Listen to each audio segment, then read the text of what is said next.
برضه ما ينفعش ابقى قاعد في كافيه شايف صورتك ما اعرفش، انا مش عارف، انا مش بلاحها.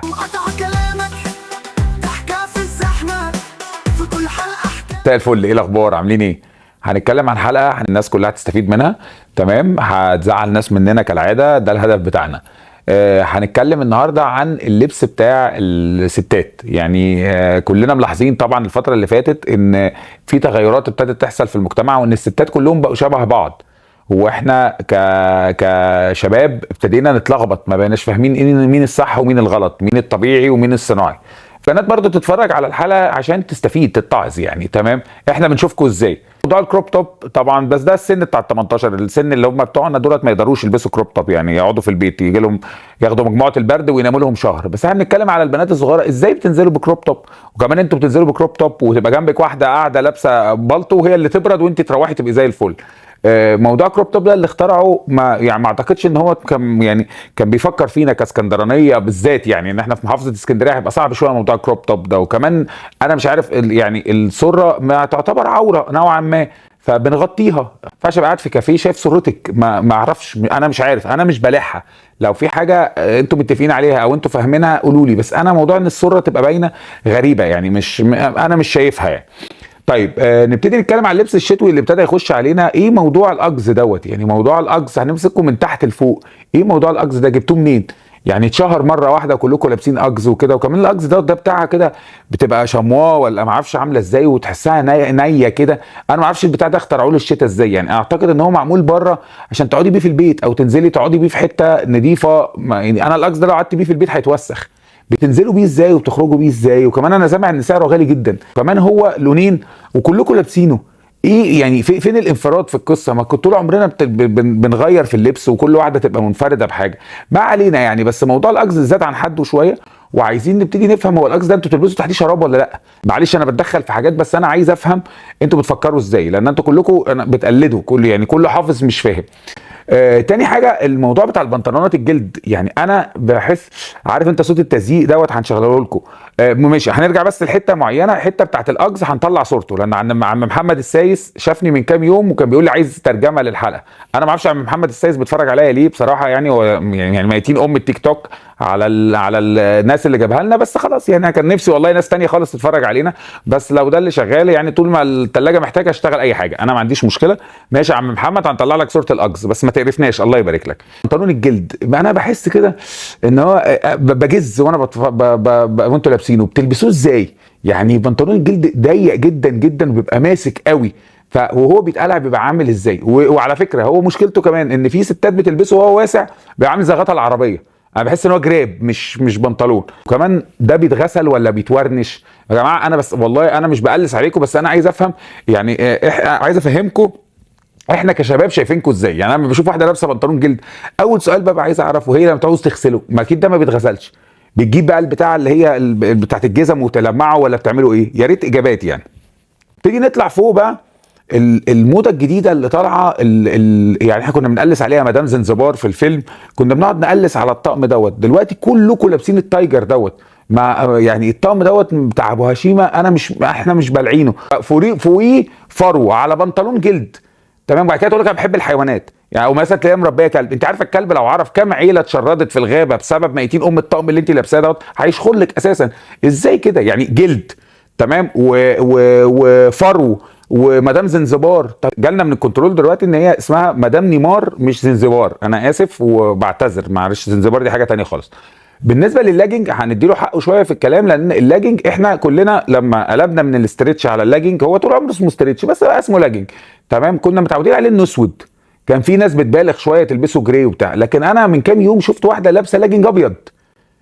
انا مش فاهم ده جل، يعني انت جبتيه منين؟ طيب ابيض ده بيبقى شفاف بيبقى صعب. وفي واحده تانية تروح جايه تخترع تروح لابسه لون الجلد، فانت تبقى بالنسبه لك هي واقفه ملط. احنا مش بنبقى فاهمين يا جماعه الكلام دوت. اللاجنج الفوسفوري واللاجنج السيلفر واللاجنج الابيض ممنوع يتلبسوا، خلاص احنا في سن مش حلو، البسيه في البيت. انتوا عايزين يعني تحترموا عقولنا شويه. ما ينفعش ان انت تبقى لابسه شنطه لوي فيتون رايحه بيها الجيم، تمام. ما بص احنا، ما انا برضو ممكن اقنعك ان انا جايب 3 بوكسرات كيلفن كلاين العارضه اللي على الفيسبوك ب 250 جنيه، والمصحف ما في حاجه اسمها كده يا جماعه، مش هنشتغل بعضينا. ما فيش بارفان اسمها بارفان تيستر، ما فيش حاجه اسمها فيرست كوبي، ما فيش يا جماعه الكلام ده. ما فيش بارفان 300 جنيه ولا ب 500 جنيه ولا ب 600 جنيه، التركيبه ب 1000 جنيه. فاحنا ممكن نشتغلكم برضو، بس احنا ما بنرضاش نعمل كده. فيا ريت يعني نعيد تقييم الحاجات ديت، تمام، عشان احنا نبقى ما نشتغلش بعض، يبقاش المجتمع كله عبيط. نطلع بقى على الحته اللي هي فيها شغل، المرمى اللي فوق ديت، المنطقه اللي هي ما فوق الرقبه، تمام. يعني وصلني او يقال ان موضوع الفيلر دوت بقى والبوتوكس بقى حاجه دوريه، يعني زيها زي لما مؤاخذه السويت، تمام. ما ماشي، طب وبعدين هتفضلوا تروحوا فين؟ هتقعدوا تنفخوا لحد فين؟ انا شفت واحده من كام يوم والله ودنها ابتدت تيجي لحد هنا، ورقبتها يعني تحت انا فاكرها لابسه حاجه، طلعت ان هي بقى بتكوم. ما هو عماله تشد وكله بيكوم هنا، عمال يعمل طبقات طبقات طبقات. انا مكسل لحد الدقني. احنا يعني احنا بنعمل فوطه سخنه، ده اكتر اقصى حاجه بنعملها يعني. واللي بيعمل عندنا فوطه سخنه دوت بنهزقه في القهوه عندنا، بنقول له انت بقى قالب زي النسوان ليه؟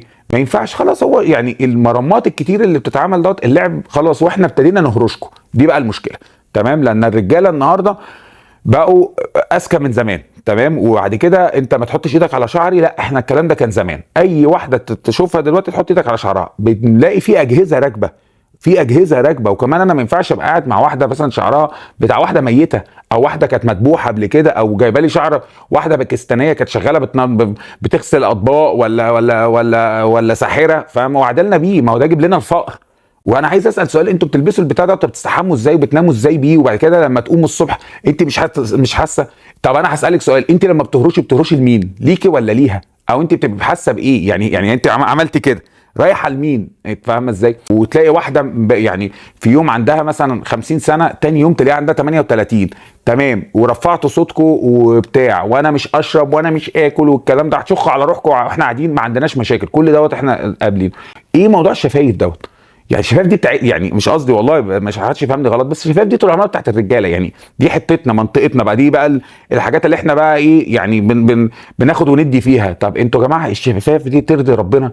يعني ممكن تعضي واحد وانت بتبوسيه، تمام. يعني هي يعني ما انا ما اعرفش، انتوا بتشوفوا بره بيبقى الموضوع كده واسمها مشبك، تمام. ده ما بقاش مشبك يا جماعه، دي بقت كده، مش معقوله. الشفايف تخوف، تمام. وبتلاقي العيال بقى جايه لك تاني يوم عندهم حبوب، واحد شفته عامله كده ومش عارف، ببقى هارش طبعا. امبارح كان في قرش عضه، بس احنا بنتكلم يا رب يكون اتبسط. ما هو هيتبسط ازاي بالمنظر ده؟ شفايف كبيره جدا جدا، ولا شايف سنانها ولا شايف لسانها ولا شايف اي حاجه. وبعد كده يعني راح عاملين سنانهم، تلاقي سنانها ريضه وعايزه تبين لك العمليه، طلع قاعده تضحك كده، كلهم يضحكوا كده. ازاي يا جماعه؟ يا جماعه ما احنا خلاص هرشنا كل دوت يا جماعه، احنا بقينا فاهمينه. خلينا على طبيعتنا بقى، ما نشتغلش بعض.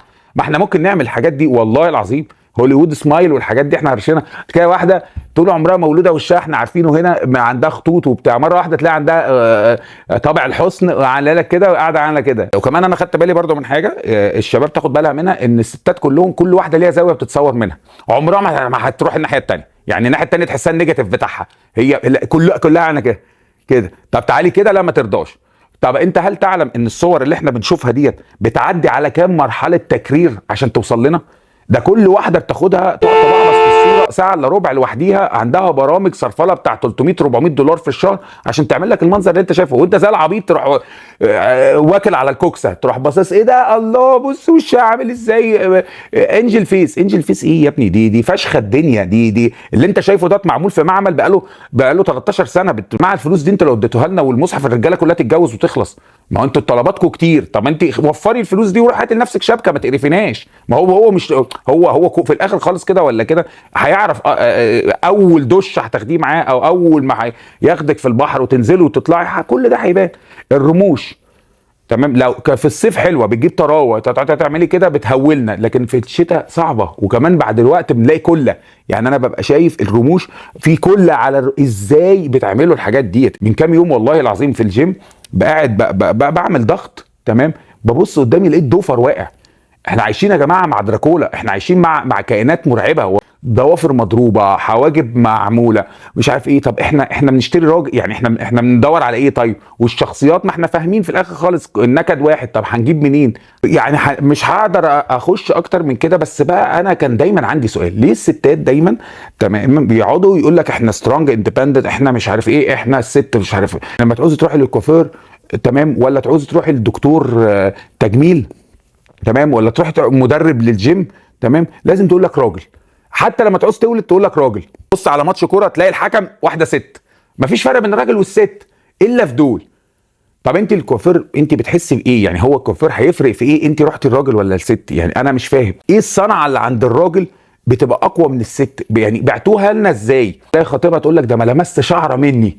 طب ما لمست شعره منك والكوافير فشخك هناك عمال يبقى بيضفر لك كل يوم بالليل. ما احنا فاهمين كل حاجه يعني، ما ده اولى على الاقل، ده عزمك جايب لك كوبايه شاي وحجر شيشه، ما ده اولى يضفر يلعب لك في شعرك. تمام، لا الكوافير بس ما حدش يلمسني غير محمد الكوافير، محمد الصغير، ولازم يبقى اسمه الصغير بيطمنك يعني ان اسمه الصغير. لا مفيش حاجه اسمها كده، ولا صغير ولا كبير، احنا مش هنخوض التجربه عشان نعرف. تمام، فرضا طلع كبير احنا هنعرف منين؟ مدرب الجيم بتستأمنيه على نفسك. طيب مش اولى ان انت تروحي المدربه صاحبتك على الاقل صوركم مع بعض تبص لك على المناطق بتاعتك مش عارف ايه؟ لا مدرب الجيم بس ده محترم، محترم. يعني في كلاسز يا جماعه، انا يعني مش هعرف اقول فين، بس انا رحت قبل كده قال لك معلش ليديز اونلي، وانا سامع صوت حيوان جوه يلا يلا. قلت لهم يا جماعه ليديز اونلي ازاي؟ ده في واحد جوه بيغتصب بالمله بتاعت السرير. قال لك لا ده الكابتن فلان. قلت لهم يا جماعه طب ليديز اونلي والكابتن ده الكابتن مع الليديز. قلت لهم اه انا اسف، رحت ماشي. طب انا مش قابلها يعني، انا مش انا غيران عليهم، هم فين؟ طيب يعني برضه بتبيعوها ازاي؟ بتنزلوا من البيت، احنا رايحين كلاس ليديز اونلي وفي تور اهاي جوه في الجيم معاهم، بس ده عادي. فانتوا بتستحلوا برضه للكابتن يعني، احنا لازم نشتغل حاجه من دول. الدكتور بتاع الولاده يعني ما احنا بنتابع وبيبقى فيه كام صوبع وكام شبر، والناس اللي خلفت فاهمه، وفي تفاصيل ضيقه احنا ما بنعرفش نتكلم فيها مع مراتاتنا. تمام، كام في النهارده، كام صوبع النهارده دخل، طب ده جربي كده، طب حطي الكلام ده. انتوا ما يعني انا بتهيألي هيبقى اريح لو اتكلمنا فيه ستات لستات.